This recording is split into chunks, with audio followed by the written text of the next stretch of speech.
নমস্কার, আমি রত্নাবলী হাজির আপনাদের সাথে নিয়ে শুরু করছি আপনাদের ভালো লাগার অনুষ্ঠান ভালো আছি ভালো থেকো। টাকা মাটি, মাটি টাকা, এই টাকা নিয়ে তো আমাদের উত্তেজনার শেষ নেই। এবার এই টাকা আমাদের কতখানি মাটি করলো, আর কতখানি আনন্দে রাখলো, আর কতখানি উত্তেজনা সৃষ্টি করলো, আজকে সেই বিষয় নিয়ে আমরা আলোচনা করব। কারণ গত এক মাসে আমাদের প্রচুর চেনা পরিচিত বন্ধু বান্ধব তারা সবাই কমপ্লেন করছেন, তারা সবাই বলছেন যে এই যে একটা নগদহীন অর্থনীতির দিকে আমরা যাচ্ছি, সেইটা কেমন ভাবে তাদের মনোভঙ্গির ওপরে একটা প্রভাব রেখেছে, কেমন ভাবে তাদের মানসিকভাবে ততটা ভালো রাখেনি। এবং এই বিষয় নিয়ে আমার সঙ্গে কে কথা বলতে আসতে পারে বলুন?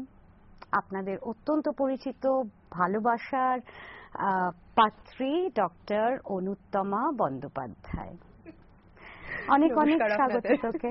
Thank you. ইনফ্যাক্ট আমার মনে হয় আজকে বোধহয় এটা রত্নাবলীদি বললে বেটার হতো যে আজকের অনুষ্ঠানে আলাদা করে কোনো অতিথি নেই, কারণ যখন অনুষ্ঠানটির টপিক রত্নাবলীদির সাথে আমার কথা হচ্ছিল তখনই কিন্তু আমরা ঠিক করেছিলাম রত্নাবলীদি যে আজকে আমরা দুজনেই দুজনের সাথে একটা আড্ডায় বসবো। তোমার প্রতিও আমার কিছু প্রশ্ন থাকবে, আবার হয়তো আমার দিক থেকেও কিছু উত্তরের জায়গা তৈরি হতে পারে, এবং আপনারা তো আছেনই, কারণ আপনাদের ফোন, আপনাদের শেয়ারিং, আপনাদের অভিজ্ঞতা বাদ দিয়ে আমাদের অনুষ্ঠান যে এগোয় না, এটা তো আমরা বারবারই বলি। একদম। কিন্তু আমি এখন সেই স্ট্রাকচারে কতখানি থাকবো, কারণ আমার প্রচুর প্রশ্ন আছে অনুত্তমাকে করার জন্য, কাজেই আমরা সেগুলোর উত্তর তো নেব। আর আপনারা তো অবশ্যই আমাদের সাথে থাকবেন, ফোনে যোগাযোগ করবেন। আমি দ্রুত একবার ফোন নাম্বারগুলো মনে করিয়ে দিই। 40073267, যারা পশ্চিমবঙ্গ এবং দেশের বাইরে থেকে ফোন করবেন তাদের জন্য নম্বর হলো 40073269। তাহলে চলে আসুন সরাসরি আমাদের এই আড্ডায়। আজকে রয়েছেন মনোবিদ ডক্টর অনুত্তমা বন্দ্যোপাধ্যায়। শোন, এই যে নগদহীন অর্থনীতি আর এই যে টাকা আমার হাতে নেই, এটা কিন্তু আমাকে বড্ড বিপর্যস্ত করেছে রে। বলো কিভাবে? মানে এই যে আগে ছিল যে টাকা আমার কাছে আছে, আমি নিজে নির্দিষ্ট করব যে আমি কতখানি খরচা করব, আমি কতখানি খরচা করব না, কিন্তু আমার ব্যাগে একটা টাকা আছে যেটা আমাকে একটা সুরক্ষার অনুভূতি দিত। এই গত এক মাস ধরে যেটা হচ্ছে, একটা 100 টাকার নোট দেখে মনে হচ্ছে যে এই রে আমি একটা সাম্রাজ্য পেয়ে গেছি, এবং এটাকে কিন্তু খরচা করা যাবে না। অতএব এই ফিলিংটা আমার বারবার হচ্ছে, এবং এই ফিলিংটার সঙ্গে আমি এই মানসিক ভালো থাকাটাকে যুক্ত করতে চাই, এবং তাই জন্য আজকে আমি মনে করেছি যে এই টপিকটা নিয়ে আমাদের ভালো আছি ভালো থেকোতে আলোচনা করা উচিত। কারণ আমার মনে হয় আমরা যারা মানসিক স্বাস্থ্য নিয়ে কাজ করছি, ধরো আমি একভাবে তার সঙ্গে যুক্ত আছি, তুমি আরো একটা অন্যভাবে তার সাথে জুড়ে আছো। আমরা কিন্তু এই যে একটা নগদহীন অর্থনৈতিক অবস্থা, আমরা ধরে নিতে পারি যে এই অবস্থারও হয়তো অন্যান্য অনেকগুলো আরো পরিবর্তিত মুখ আমরা দেখব, এবং তার হয়তো অনেক সদর্থক ইচ্ছেও তার পেছনে থাকবে। আমি সেগুলোর মধ্যে যাচ্ছি না, আমি ইন্টেনশন নিয়ে আজকে কথা বলছি না। আমি কিন্তু কথা বলতে চাইছি যে এই পরিস্থিতিতে মনোজগতের ওপর কি প্রভাব পড়ছে, এবং বিভিন্ন মানুষের, যে মানুষগুলি হয়তো কখনো কোনোদিনও কার্ড ব্যবহার করেননি, বা ক্যাশলেস ইকোনমির যে বেসিক একটা ওরিয়েন্টেশন সেটাও যে মানুষগুলোর নেই, এই পরিবর্তনের সঙ্গে তারা হঠাৎ কিভাবে নিজেদেরকে মানিয়ে নিলেন বা পারলেন না। আমার মনে হয় সেইটা একটা খুব বড় জায়গা কিন্তু ভালো থাকার সাথে জুড়ে যাচ্ছে রত্নাবলীদি। এবং ওই দলের মধ্যে কিন্তু আমিও রয়েছি, কারণ আমি কিন্তু কোনোদিন কোনো রকম প্লাস্টিক কার্ড ব্যবহার করিনি।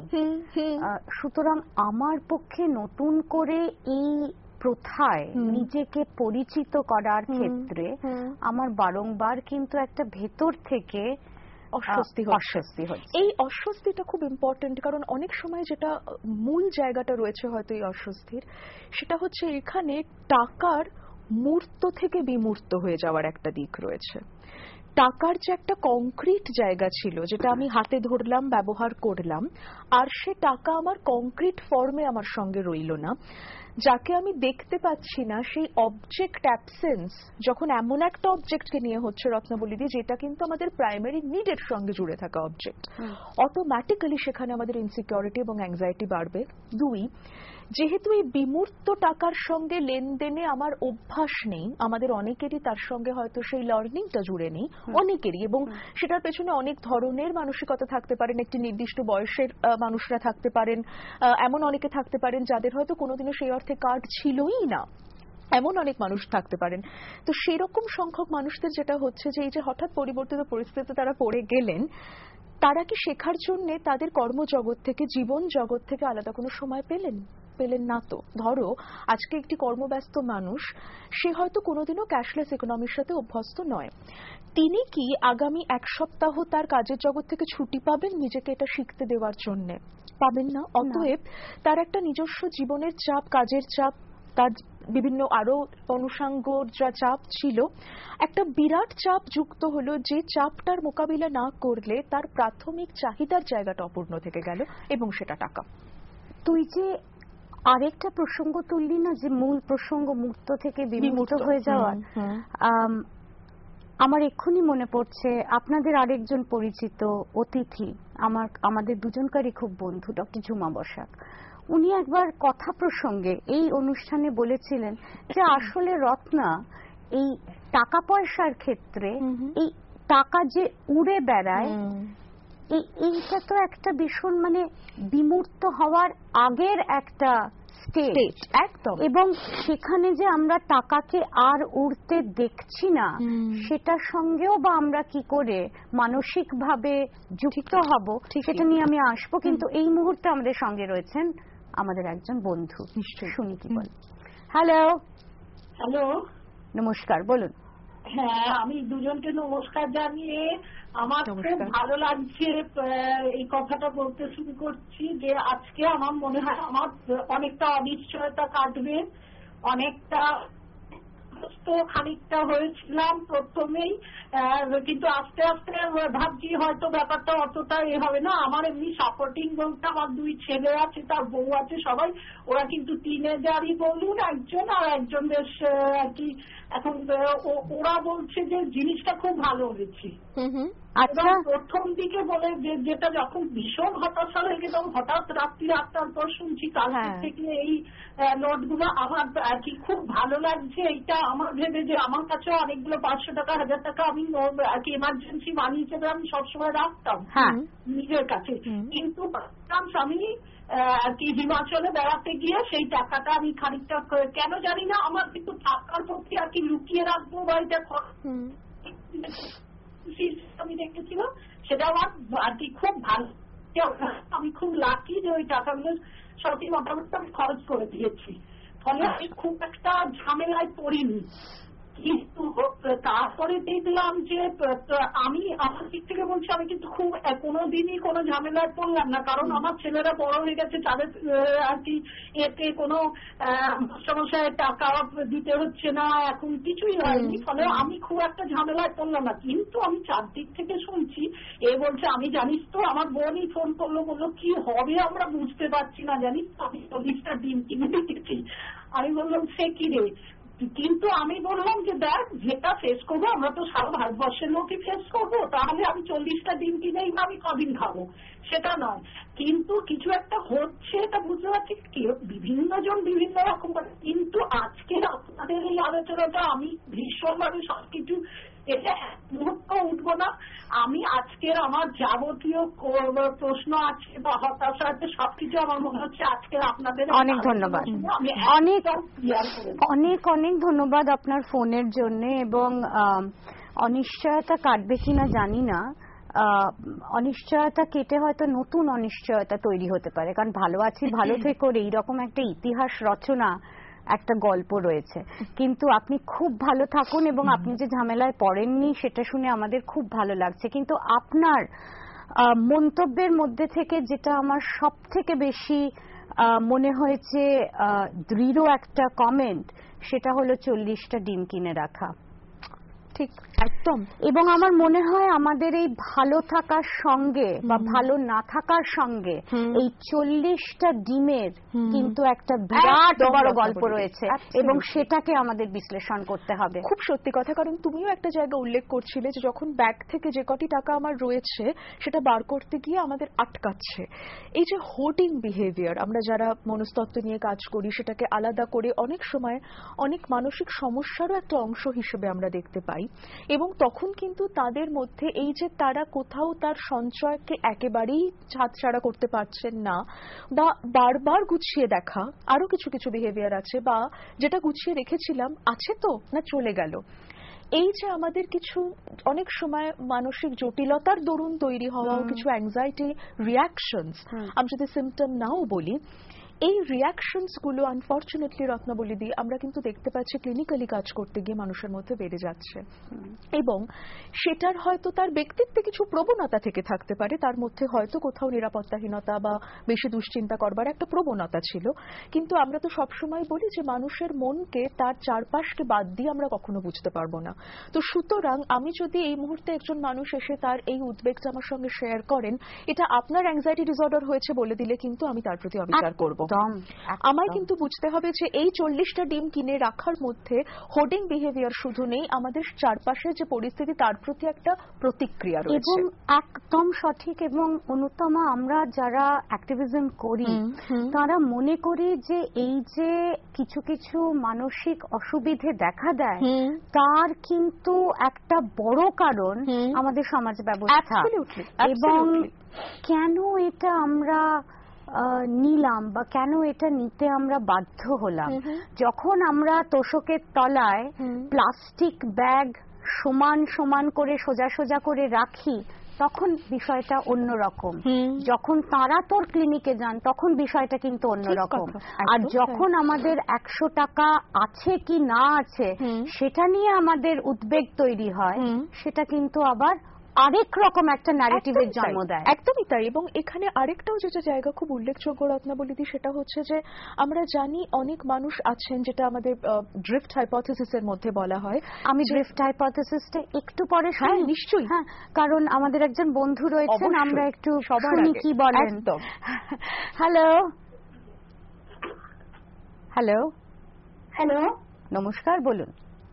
হ্যাঁ নমস্কার, আমি আপনাদের সাথে একটা জিনিস শেয়ার করতে চাই। হ্যাঁ বলুন। আপনাদের দুজনকে নমস্কার জানাই। নমস্কার।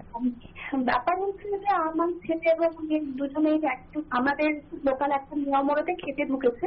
তারা মানে খুব হাংরি। তখন তারা যখন খেতে ঢুকেছে, আমার ছেলের হাতে তারা আর কি খাবারটা নিয়েও নিয়েছে। এবার তখন আমি দোকানদারকে জিজ্ঞেস করলাম, আগে খাস না? আমার ছেলেকে বললাম আগে খাস না, আগে জিজ্ঞেস করে নে ওনাকে যে উনি 500 টাকাটা আমাকে চেঞ্জ করে দেবেন কিনা। তখন উনি বলছেন যে হ্যাঁ আমি 500 টাকা চেঞ্জ করে দেবো আপনাকে, আপনি যদি 400 টাকা জিনিস কেনেন।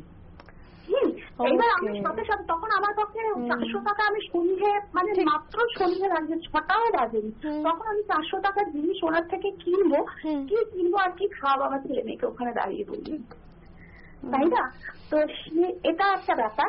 আর একটা ব্যাপার হচ্ছে যেখানে আমরা প্রত্যেকদিন এফএম খুললে পরে যে কিরম ভাবে শৌচালয়টা ইউজ করতে হবে এবং প্রত্যেকের বাড়িতে সেটাকে বানাতে হবে, এই কনসেপ্টটা যেখানে আমরা সবার কাছে তৈরি করে দেওয়ার জন্য এফএমটাকে ইউজ করছি একটা মাধ্যম হিসেবে, সেই ক্ষেত্রে আমরা কি এইরকম একটা ওয়েস্টার্ন কালচার থেকে অ্যাডাপ্ট করতে সবাই কি সক্ষম?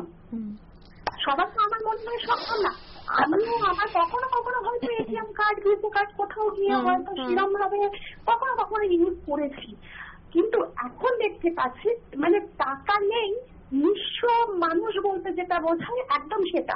একদিন আমি আমার বন্ধুর বাড়িতে গিয়ে সেখান থেকে কিভাবে আমি হেঁটে আমি নিজের পায়ের খুব প্রবলেম আছে, সেখান থেকে আমি জানি যে আমার কাছে খুচরো মাত্র 20 টাকা পেয়ে করেছে, কারণ আমি সেই টাকা আমাকে কেউ 500 টাকা ভাঙিয়ে দেবে আর আমি ওখান থেকে ওলাও পাবো না, কোনো ট্যাক্সি আমি ওখান থেকে পাবো না, পেতে পারি। এবং তাই আপনি হেঁটে ফিরেছেন, তাই তো?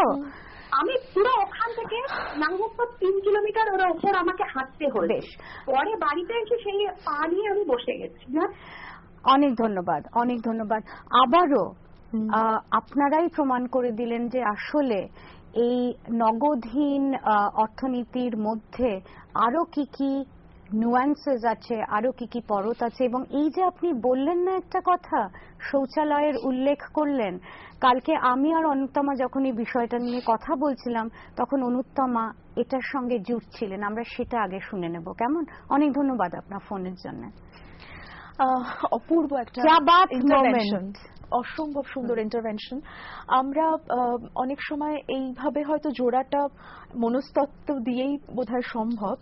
এটা তো আবারও একটা বিমূর্ত জোড়া, মূর্ত জোড়া নয়, সুতরাং এটাকে আমরা কংক্রিটাইজ করে বলতে পারি না। কিন্তু যখন একটা নির্দিষ্ট পলিসি একটা জায়গাতে, একটা দেশে যখন ব্যবহার করা হয় বা নিয়ে আসা হয়, এই শৌচালয়ের মধ্যেও এক ধরনের বিশেষ অভ্যাসকে জীবনের অন্তর্গত করে দেওয়ার একটা প্রয়াস আছে।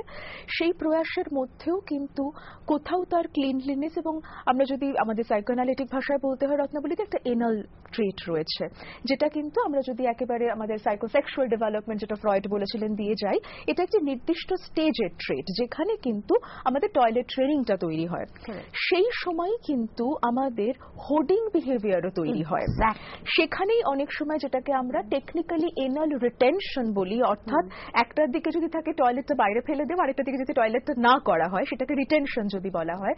মনস্তত্ত্ব বলবে যে এই যে আমার কাছেই রেখে দেব, বাইরে দেব না, এটা কিন্তু টয়লেটটাও বাইরে দেব না, নিজের কাছে রেখে দেব থেকে শুরু। এটা একটা বাচ্চার জীবনে যখন প্রথম আসে তখন তার বাকি সামাজিক জটিলতা বোঝার জায়গা নেই, সে তার নিজের মনস্তত্ত্বের এবং বাবা মায়ের নানান দিক নিয়ে হয়তো তার জীবনের একটা পরিচর্যা শুরু হয়, যেটা নিয়ে হয়তো কখনো অন্য কোনো অ্যানালিস্টকে নিয়ে আলোচনা এগোতে পারে। আপাতত যেটা বলার, হোর্ডিং বিহেভিয়ারের সাথে টয়লেট ট্রেনিং এর একটা বিরাট জায়গা থাকে। এখানে যে প্রশ্নটা চলে আসে সেটা হচ্ছে যে অনেক মানুষকে প্রথমে টয়লেট ট্রেনিং বিহেভিয়ারের দিকে একটা পলিসির মাধ্যমে নিয়ে যাওয়া, তারপরে আবার হোর্ডিং বিহেভিয়ারের দিকেও কি সেই পলিসির মাধ্যমে নিয়ে যাওয়ার একটা জায়গায় আমরা এসে পৌঁছচ্ছি, এটা আমাদের একটা প্রশ্নের জায়গা। এবং এই প্রশ্নটা আপনাদের কাছেও আমরা রাখতে চাই। আমরা কিন্তু কোথাও এই নগদহীন যে সামাজিক অবস্থার কথা বলা হচ্ছে, আমরা কিন্তু তাত্ত্বিক দিক থেকে সেটার বিরোধিতা করছি না, একদমই না। যে কারণে বললাম যে ইন্টেনশনটা নিয়ে তো বিরোধিতা করার কিছু নেই, সেটা নিয়ে কিন্তু আমরা কথা বলছি না। কিন্তু এই যে প্রক্রিয়াগত দিক থেকে সেটা কিভাবে আমাদের দৈনন্দিন জীবনে বিপর্যস্ত করছে এবং কোথাও না কোথাও আমাদের ভালো থাকাকে অনিশ্চিত করে তুলছে, সেই জন্য আমাদের বিষয়টা নিয়ে আজকে কথা বলার কারণ। কাজে এটা কিন্তু তাত্ত্বিক ভাবে আমরা যে এটার বিরোধী তা কিন্তু নই, এটা বোধহয় বলে রাখা দরকার। একটা জায়গা যেটা এখানে বলার দরকার খুব রত্নাবলীদি, সেটা হচ্ছে যে যখন একটা কোনো বড় ইনিশিয়েটিভ তৈরি হয়, যে কোনো পলিসিগত ইনিশিয়েটিভ, তার তো ডেফিনেটলি কিছু ভালো দিক ভেবেই সেটা নিশ্চয়ই তৈরি করা হয়। আমরা তো সেই অপটিমিজম প্রত্যেকেই সবসময় রাখতে চাইবো, কিন্তু পদ্ধতির মধ্যে যে যারা যুক্ত রয়েছেন এই ইনিশিয়েটিভের সঙ্গে, তাদের একটা ব্যক্তিত্বের প্রতিফলন কিন্তু আমরা অনেক সময় দেখতে পাই।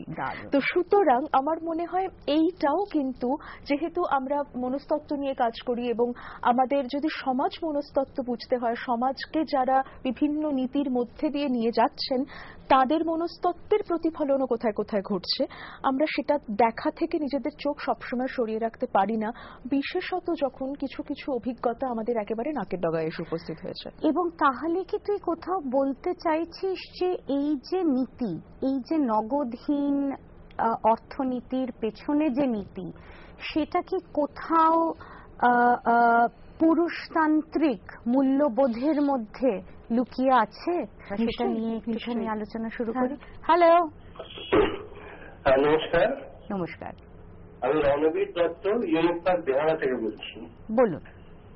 বলার বিষয় হচ্ছে যে সময় কম, প্রথম হচ্ছে যে মনে হয় এব্রো শুভ্র অর্থনীতির রাস্তা এবারে খুব জোরে দৌড়ানোর চেষ্টা হচ্ছে, যাদের মাঝে মাঝেই পতন।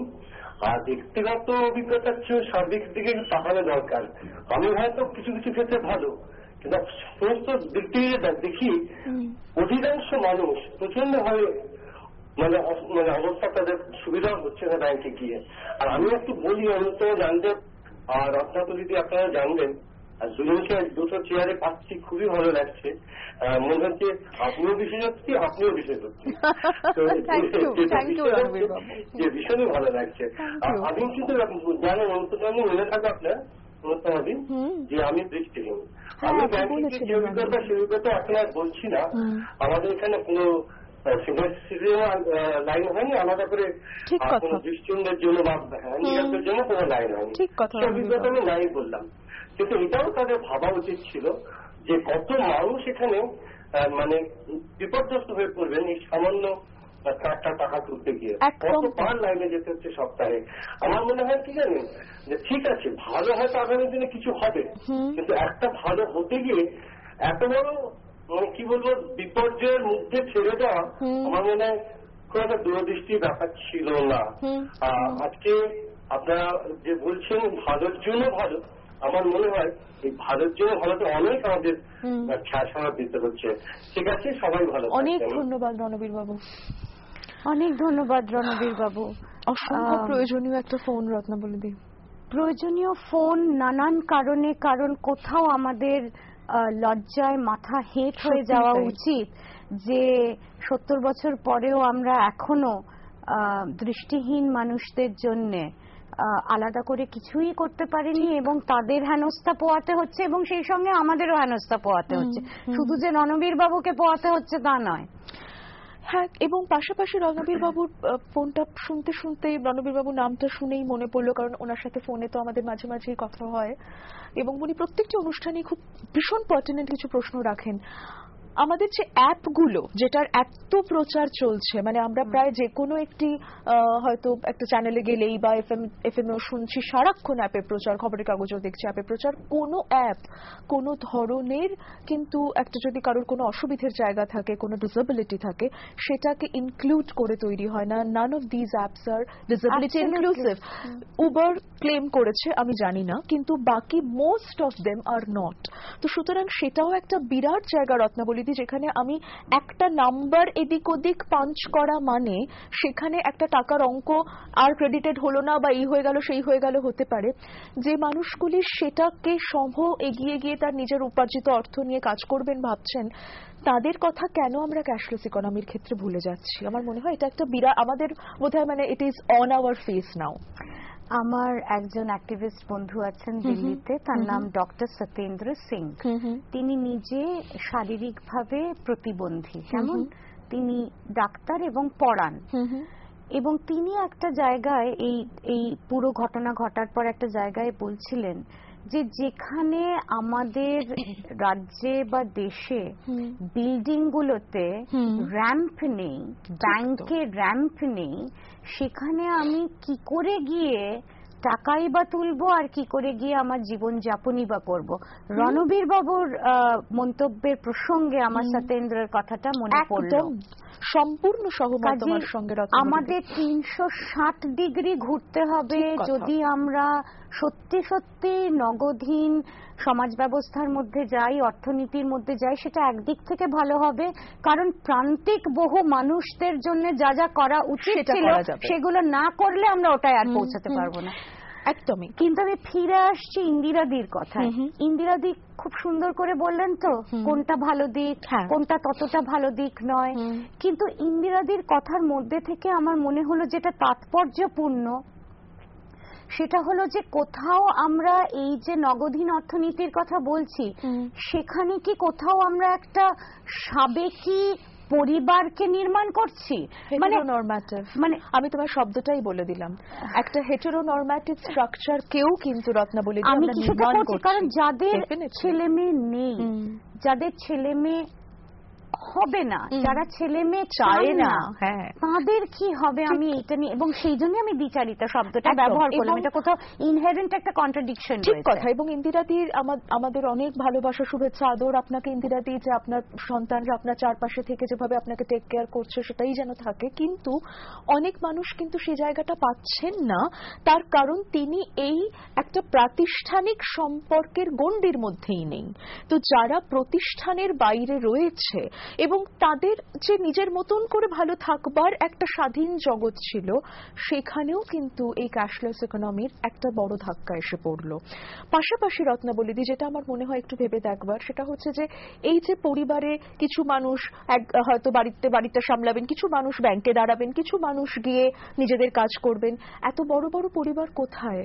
সুতরাং এখন যখন গোটা পরিবারের কাঠামোগুলোর মধ্যেই একটা বিরাট পরিবর্তন এসে যাচ্ছে, সেখানে তো একজন যখন যখন ব্যাংকে গিয়ে দাঁড়াচ্ছেন, that means a man day loss, a woman day loss, এবং তার অর্থনৈতিক অন্য প্রভাবও কি পড়ছে না, বিশেষত যেখানে আমাদের দেশে অনেকে ওয়েজ আর্নিং এর মধ্যে যুক্ত।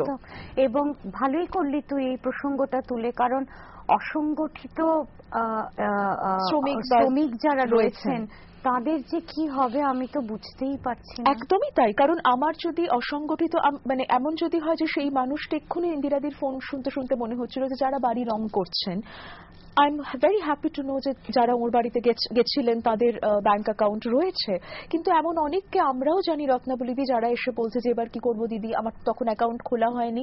আর যদি তারা তখন অবধি খুলে না পেরে থাকেন বা তার বাড়িতে যদি তার অন্যান্য কয়েক বছরের অর্থ সঞ্চিত থাকে, এটা তো তার অপরাধ নয়। এটাও কোথাও ভেবে দেখবার দরকার আছে, এবং সেটাকেও কিন্তু তক্ষুনি তোমার বেআইনি টাকা, কালো টাকা বলেও কি আমি দিতে পারি? সে হয়তো তার 2000 টাকা জমিয়ে জমিয়ে একটা নির্দিষ্ট অঙ্কে সে পাঠিয়েছিল, যেটা সে নিজের কাছে রেখে দিয়েছিল। আমাদের যারা বন্ধু রয়েছেন মানসিক হাসপাতালে, তারাই তো সেটা করেছেন, 500 টাকা করে জমিয়েছেন নিজেদের উপার্জনে। এই জায়গাটায় আমার মনে হয় যে একই রঙে রাঙিয়ে দেওয়া সবাইকে, এটা বোধহয় কোথাও সম্ভব নয়। আমারও মনে হয় সেখানে কোথাও একটু বোধহয় নতুন ভাবে তাকিয়ে দেখবার দরকার আছে যে আমি সকলকে যদি এক ব্র্যাকেটে ফেলে দিই, আমি সেরকম একটা মাস্টারি করছি না তো যেখানে আমি ক্লাসে এসে জানতেও চাইলাম না অপরাধ টিকার, আর সবাইকে দাঁড় করিয়ে দিয়ে চলে গেলাম। ইনফ্যাক্ট হয়তো সেই পার্টিকুলার দিনেই যে অপরাধ করেছিল সে অ্যাবসেন্ট, অথচ বাকিরা শাস্তি পেল। একদম। কিন্তু চল এবার আমরা একটু না কিভাবে আমাদের এই আনন্দের খর্ব হচ্ছে আমরা সেটা নিয়ে একটুখানি আলোচনা করি। কারণ সত্যি সত্যি আমরা অনেকগুলো ইস্যু কভার করেছি যেখানে অনুত্তমা বলেছেন যে এই যে আমাদের হোর্ড করার প্রবৃত্তি, এই যে আমাদের সোশ্যাল ড্রিফটিং, অর্থাৎ প্রান্তিক আরো প্রান্তিক হয়ে যাচ্ছে বা প্রান্তিক উল্টে আবার মূল স্রোতে যাচ্ছে, সেই যে ড্রিফটিং, তার সঙ্গে সঙ্গে পারসিকিউশন, অর্থাৎ আমার ক্ষতি হবে, উদ্বেগ বা আমার উপর নজরদারি, আমার উপরে নজরদারি, এবং তার সাথে সাথে আমার ব্যক্তি স্বাধীনতা চলে যাওয়া, এই সবগুলো বিষয় কিন্তু আমরা ছুঁয়ে গেছি। যেটা নিয়ে আমার কথা বলার ইচ্ছে, কারণ এটা আমাকে ভীষণ ব্যক্তিগত স্তরে খুব আঘাত করেছে। আমি তো একটু আনন্দ করতে ভালোবাসি, একটু প্লেজার সিকিং, তো আমার প্লেজারটা না এক ধাপে কমে গেছে। মানে কি বলবো তোকে, একদম ঠিক কথা রত্নাবলীদি, যেটা একেবারে আবারও যদি আমরা টেকনিক্যাল ভাষায় দেখি নিড এবং ওয়ান্টের যে তফাৎ। পৌশালী ফোনটা ক্ষেত্রে খুব উল্লেখযোগ্য। পৌশালী যেটা বলছিলেন, যেটার একটা ডেফিনিট অন্য দিকও আছে, যে আমরা স্বল্প ব্যয়ী হয়েছি এবং দেখেছি না এই বাজে খরচগুলো কমিয়ে ফেলা যায়। আমরা অনেকেই অনেক সময় হয়তো করে ফেলি, সেটা না করে ফেললেই হতো, কিন্তু বেশি করে ফেললাম, করতাম। এবার এইটা আমার নিজের উপরে আনা, নিজের সচেতন নিয়ন্ত্রণ দিয়ে যদি আমরা কখনো আনি সেটা একরকম, কিন্তু এমন যদি হয় যে আমার নিজেকে কোথাও কখনো একটু প্রশ্রয় দেওয়ার, কখনো শুধু চাই বলে, প্রয়োজন বলে নয়, প্রয়োজনের বাইরে গিয়েও কিছু আনন্দ নিজেকে দেওয়ার ক্ষেত্রে যদি প্রতি মুহূর্তে আমাকে ওয়ালেট গুনে নিতে হয়, এবং যদি আমাকে সেখানে দেখতে হয় যে আমার কার্ড ট্রানজাকশনের, এবং এক্ষেত্রে একটা কথা উল্লেখ করতেই হবে রত্নাবলীদি, বহু মানুষ কিন্তু এটা ফেস করছেন যেহেতু পুরোটাই প্রায় ক্যাশলেস এর দিকে চলে যাচ্ছে, তাদের কিন্তু ক্যাশলেস ট্রানজাকশনও সবসময় ঠিকঠাক হচ্ছে না, কারণ সার্ভার ডাউন থাকছে, কারণ ব্যাংকের টাকা তখন থাকছে না। এর ফলে যেটা হচ্ছে, গোটা আদান প্রদান, আর্থিক আদান প্রদানটাই সাময়িকভাবে তখন স্থগিত হয়ে যাচ্ছে। তার মানে এটা শুধু তো প্রক্রিয়াগত দিক এর অসুবিধে বললে চলবে না, কারণ যেখানে আমাদের টেলিকম সিস্টেম ইভলভ নয়, যেখানে আমাদের আর্ধেক ইন্টারনেট সব সময় কাজ করে না, সেখানে তো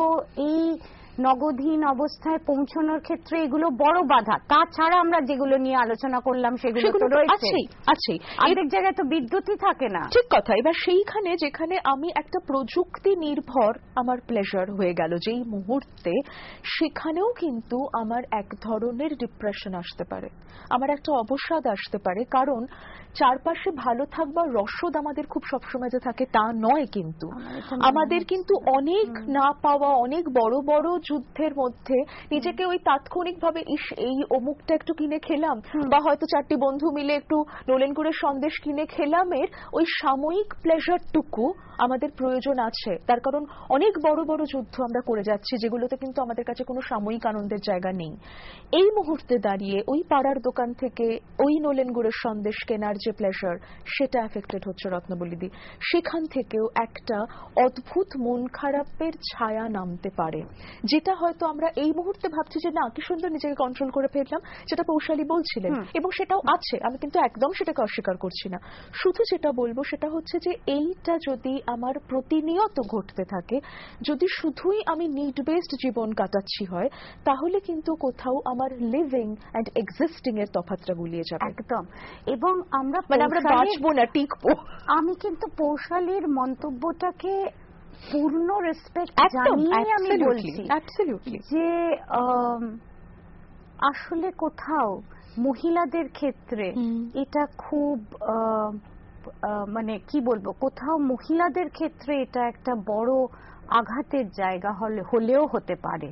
তুমি মহিলাদের ক্ষেত্রে আলাদা করে কেন বলছো? আমি মহিলাদের ক্ষেত্রে আলাদা করে বলছি কারণ আমরা তো অনেক মহিলাদের সঙ্গে কাজ করি যারা সত্যি সত্যি মূল স্রোতে এখনো ফিরতে পারেননি, এবং সেখানে এই খরচা করতে না পারা, স্বল্প ব্যয়িতা, যাদের কাছে টাকাই নেই তাদের কাছে এই স্বল্প ব্যয়, কার্ড ট্রানজাকশন, এই শব্দগুলোর কোনো প্রাসঙ্গিকতা নেই। সেই জন্যই বারবার বলছি। ঠিক কথা। একটি ইটভাটা শ্রমিকের কাছে ক্যাশলেস ইকোনমির কি প্রাসঙ্গিকতা আছে? সত্যি কথা তুমি যদি বলো রত্নাবলীদি, এটা এক্ষেত্রে আমাদের কোথাও নতমস্তকে স্বীকার করতে হবে। আজকেও যে আমরা দুজনে আলোচনা করলাম, আজকেও যে সমস্ত দর্শক শ্রোতা বন্ধুরা আমাদের ফোন করে সমৃদ্ধ করলেন, তারাও কিন্তু যে স্তরে অপারেট করেন, আমরা যে খারাপ থাকাটার কথা বলছি সেই স্তরকেই খারাপ থাকাটা নাই ছুঁতে পারে। একদম।